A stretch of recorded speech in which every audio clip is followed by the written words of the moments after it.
Tijana Đurić je 26-godišnja istoričarka umetnosti koja je po završetku studija planirala da traži posao ili u nekom muzeju ili da predaje u srednjoj školi. 2 godine nakon studiranja radi u call centru.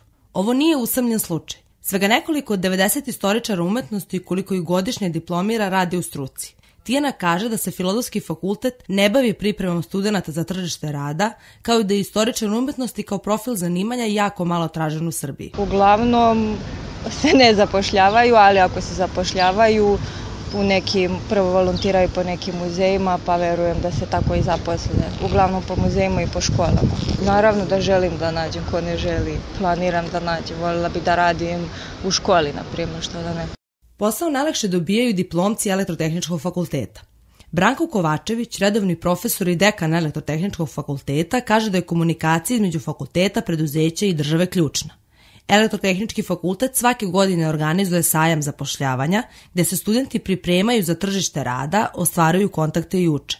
Kovačević govori da fakultet neprestano ima vezu sa firmama koje traže studente za obuku i organizuje laboratorije i seminare na fakultetu. Školuju kadar za tržište i fakulteti moraju da komuniciraju pre svega sa svojim bivšim studentima koji rade u privredi i biznisu i trebaju da imaju podatke o svojim studentima i treba da prave određene vrste manifestacija.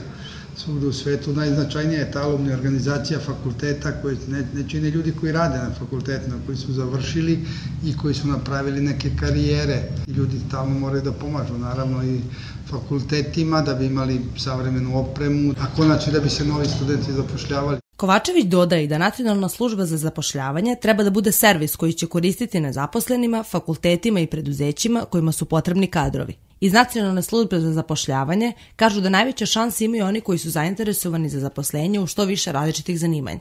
Biljana Jakovljević-Paspalj, savjetnica za posredovanje u zapošljavanju i planiranje karijere, naglašava da ukoliko želimo da kažemo ko se najlakše, a ko najteže zapošljava, u obzir moramo da uzmemo 2 parametra. I ponudu i potražnju. Iskazane potrebe poslodavca i broj lica tih profila na evidenciji. Zaključujemo negdje da se najbrže zapošljavaju visoko obrazovani. To su diplomirani farmaceuti, to su lekari specijalisti razne specijalnosti, diplomirani matematičari, fizičari, stručnjaci informacijnih tehnologija, neki mašinski i građevinski inženjeri, profili za koje možemo reći da su izrazito suficitarni, da su niže obrazovani, čak i ekonomisti i pravnici, tu spadaju se više u školu, ne diplomirani, ali ekonomisti i pravnici zbog ogromnog broja na evidenciji i malom potražnje. Prema podacima Republičkog zavoda za statistiku, na kraju 2014. godine stopa nezaposlenosti bila je 16,8%. U prva 4 meseca u 2015. godini porasla je na 19,2%. Također Srbija je druga u svetu po odlivu mozgova, baš zbog visoke stope nezaposlenosti kod mladih.